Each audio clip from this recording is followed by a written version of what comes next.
Hi guys, so mo din ni ang time nga gipariban ko sa ako ang banana. So, mo ni ang first step, ibutangan nila og chemical lang ako ang buhok, mo na silang nagkariban sa ako, mga gwapa kay na sila. So, sa mawab di ko nagpariban ani no. So, shout out sa inyo ha mga ma'am. So, nice kayo inyong work, no? Nice kayo inyong pagtrabaho sa kong buhok kay. Yung tulid gid siya niya. Baga kaayo siya kaspa, adi day kaspa.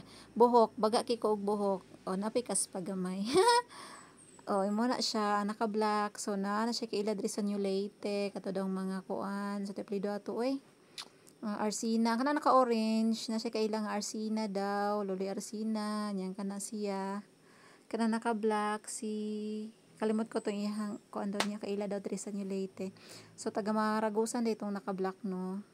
So muna akong dagway, nahuman na nagbutang og chemical sa naibuhok diri nga giputol, dili na ako aha naman ay uban, wala pa mo kay uban. Sa lain na customer nga nagpaano pod, nagpaputol og buhok, sinana nagpaabot kog mga 2 hours, katol-katol na akong ulo dra kay nalagi kaspa. Sinana iyang resulta, taas-taas na siya oh. Ana siya nagkaging no, nagkaging na siya sa chemical. So gidryer na siya, naguman ako banlaw na wala na ako napakita na. Muna ang first banlaw, first drying.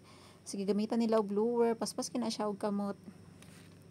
Kara po niyang gamot no, gaan kay siya og kamot. Nanang smooth lang siya mo trabaho, dili siya sakit.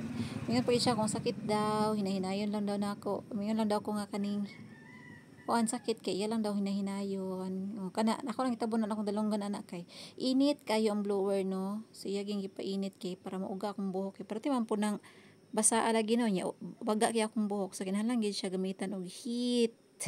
Gamitan siya og heat o init para siya mauga dili lang ingon nga kana siya kanang blower hangin nga init pod ang mugawas kana nga blower siya magipainitan so pwede ra pud siya cold good pwede ra man siya adjust mo na siya nga blower so baga ikog buhok no kulot adi pa siya ingon nga kulot ano lang siya wavy lang na siya baga ikog buhok kay ginhiktan man ako so mo na siya dugay ka na siya naman og dryer sa kong buhok kay pretty gina niyang baga shout out day nimo ma'am howd kay ka mo kuan ma'am no howd kay ka mo unsa na reband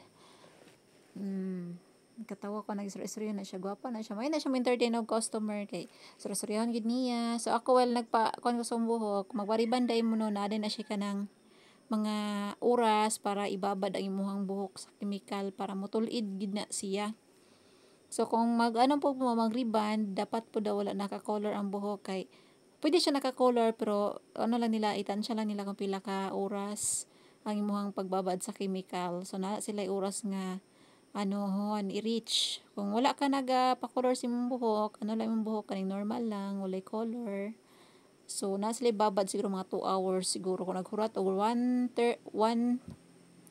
hour and 30 minutes to 2 hours ko nagpaabot para mabanlawan na siya so wala na siya ang time magibutangan na pod kog lahi na pod na chemical so muna na pod na chemical kay para pampatulid ilan akong gikuan ihalahan akong gipa kiunsa na giplansya na nila akong buhok muna first step nga plansya so kan gid siya kaduha gid ko giplansya sa akong buhok muna siya ang first nga plansya na nga luto na akong kuto day ana daghan ko kuto good pag lusa pud ako na nga naluto pug apil niya kung kaspa pud na nang lupad pud pag dryer nila nang lupad din akong kaspa ana so nalingaw na sila kuan sa kong buhok duha gid ang nagkuan sa kong buhok no nag-asikaso og ribbon kay di man masilbi og isa lang kay dugay kay siya mahuman so kanang naka black day pod so mo lang ipaspasan akong buhok kay mulakaw mo na sila maton na siya maragusan dugay kay nahuman og kuan no dugay kay ko nahuman og kanang pakon ana dryer kay buhok lagi pating bagaa so mo na siya gibutangan ko chemical mo na siya second step na ni siya and final banlaw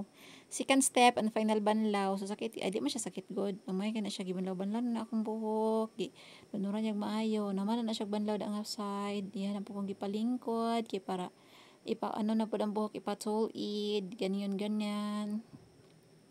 o gipagwapahan ko sa kuang bana kay hagard naman kog dagway salamat tay sa sponsor no akong banana so muna na iyan na po kong dryer for the second time around o gipsuday-suday na niya akong buhok para mauga so the action na pud kog kagwapa sharing ay gwapa man jud ay tanan mo sa Ginoo gwapa walay pangit di ba gwapa pud na nagriban sa ko Ay, thank you kaayo madam for your service. Napoy gwapo sa likod o nagila po ng kaubanan di ay.